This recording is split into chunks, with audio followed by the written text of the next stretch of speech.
వాళ్ళిద్దరూ సిట్టింగ్ ఎమ్మెల్యేలే. ఒకే జిల్లా నుంచి ఒకే పార్టీ నుంచి విజయం సాధించారు. అండ్ పక్కపక్క నియోజకవర్గాలే.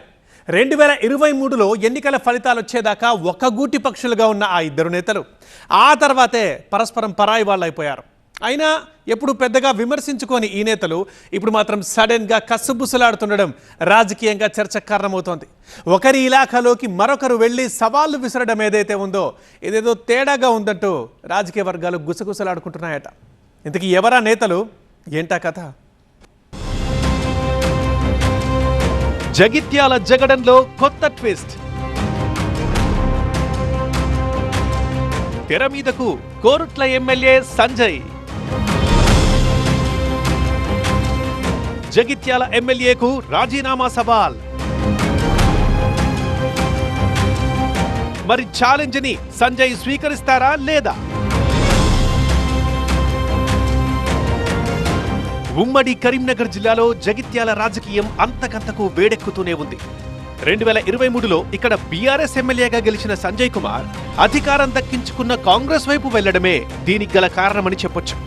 ఈ వ్యవహారంలో అటు బీఆర్ఎస్ భగ్గుమంటుంటే ఇటు కాంగ్రెస్ లోనూ ఆయనకు అంతర్గత కలహాలు ఇబ్బంది పెడుతున్నాయి. ఆయన చేరికను ముందు నుంచి అస్సలు ఒప్పుకోని మాజీ మంత్రి జీవన్ రెడ్డి ఫిరాయింపుల్ని ప్రోత్సహించి అసలైన కాంగ్రెస్ వాళ్లకు అన్యాయం చేస్తున్నారంటూ ఆగ్రహం వ్యక్తం చేస్తున్నారు.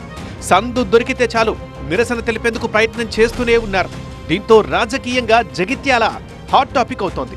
అయితే ఇప్పుడు లేటెస్ట్ గా ఈ ఎపిసోడ్లోకి కోరుట్ల ఎమ్మెల్యే కల్వకుంట్ల సంజయ్ ఎంట్రీ ఇవ్వడం చర్చనీయాంశమవుతోంది. ఇద్దరు ఎమ్మెల్యేలే, ఇద్దరి పేర్లు సంజయ్. కాకపోతే ఆయనది జగిత్యాల, ఈయంది కోరుట్ల. మళ్లీ పక్కపక్క నియోజకవర్గాలే. ఒకే పార్టీ నుంచి గెలిచినప్పటికీ జగిత్యాల సంజయ్ ఎన్నికలవగానే జెండా కండువా మార్చేశారు.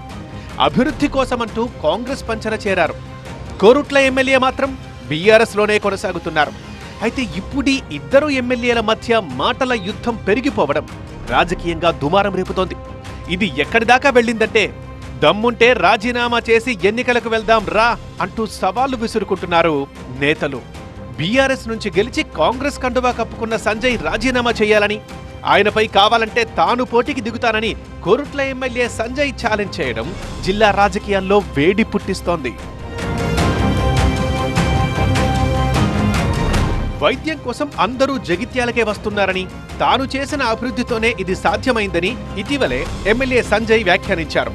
అయితే ఈ వ్యాఖ్యల్ని కోరుట్ల ఎమ్మెల్యే తిప్పికొట్టారు.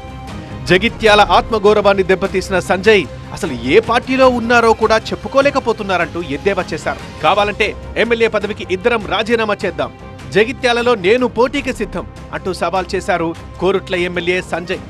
జగిత్యాల గడ్డ ఎవరిదో తేల్చుకుందామంటూ ఓపెన్ ఛాలెంజ్ చేశారు. దీంతో కోరుట్ల ఎమ్మెల్యే సవాల్ని జగిత్యాల ఎమ్మెల్యే స్వీకరిస్తారా లేదా? ఇదే ఇప్పుడు పొలిటికల్ గా అక్కడ చర్చనీయాంశమవుతోంది. అసలే మాజీ ఎమ్మెల్యే జీవన్ రెడ్డి వర్గం అసంతృప్తితో అధికార పార్టీలోకి వెళ్లానన్న ఆనందం కూడా జగిత్యాల ఎమ్మెల్యే సంజయ్కి లేకుండా పోయింది. ఇప్పుడు దానికి తోడు మాజీ సహచరుడు, పక్క నియోజకవర్గం ఎమ్మెల్యే అయిన కల్వకుంట్ల సంజయ్ చేసిన సవాల్ స్థానిక రాజకీయాన్ని మరింత గందరగోళంగా, రసవత్తరంగా మార్చేసింది. ప్రస్తుత పరిస్థితుల్లో తాను ఏ పార్టీలో ఉన్నానో కూడా చెప్పలేని కన్ఫ్యూజన్ లో ఉన్న జగిత్యాల ఎమ్మెల్యే సంజయ్కి ఇది మరొక తలనొప్పి అన్న అభిప్రాయం వ్యక్తమవుతోంది. అందుకే కోరుట్ల ఎమ్మెల్యే కామెంట్స్ పై ఆయన మౌనంగానే ఉన్నట్లు తెలుస్తోంది.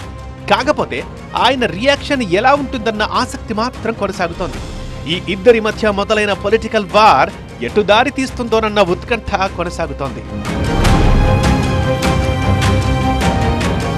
అయితే సడన్ గా కోరుట్ల ఎమ్మెల్యే సంజయ్ కుమార్ జగిత్యాల రాజకీయాల్లోకి ఎంట్రీ ఇవ్వడం మరింత ఇంట్రెస్టింగ్ గా మారింది. ఆయన తండ్రి విద్యాసాగర్ రావు బీఆర్ఎస్ జిల్లా అధ్యక్షుడిగా బాధ్యతలు నిర్వర్తిస్తున్నారు. గతంలో ఆయన కూడా జగిత్యాల ఎమ్మెల్యే సంజయ్ కుమార్ పై ఆరోపణలు గుప్పించారు. అయితే ఇటీవల జరిగిన పంచాయతీ ఎన్నికల్లో జగిత్యాల పరిధిలో బీఆర్ఎస్ బలం తగ్గినట్లే కనిపిస్తోంది. ఎక్కువగా ఇక్కడ కాంగ్రెస్ మద్దతుదారులే గెలవగా బీఆర్ఎస్ మద్దతుదారులు ఎక్కడా గట్టి పోటీ కూడా ఇవ్వలేకపోయారట. అందుకే జగిత్యాల బీఆర్ఎస్ ని బలోపేతం చేసేందుకు కోరుట్ల ఎమ్మెల్యే సంజయ్ రంగంలోకి దిగినట్లు ప్రచారం జరుగుతోంది. ఇందుకోసమే ఫిరాయింపు ఎమ్మెల్యేపై రాజీనామా అన్న అస్త్రాన్ని కోరుట్ల ఎమ్మెల్యే వాడినట్లు రాజకీయ వర్గాలు గుసగుసలాడుకుంటున్నాయి.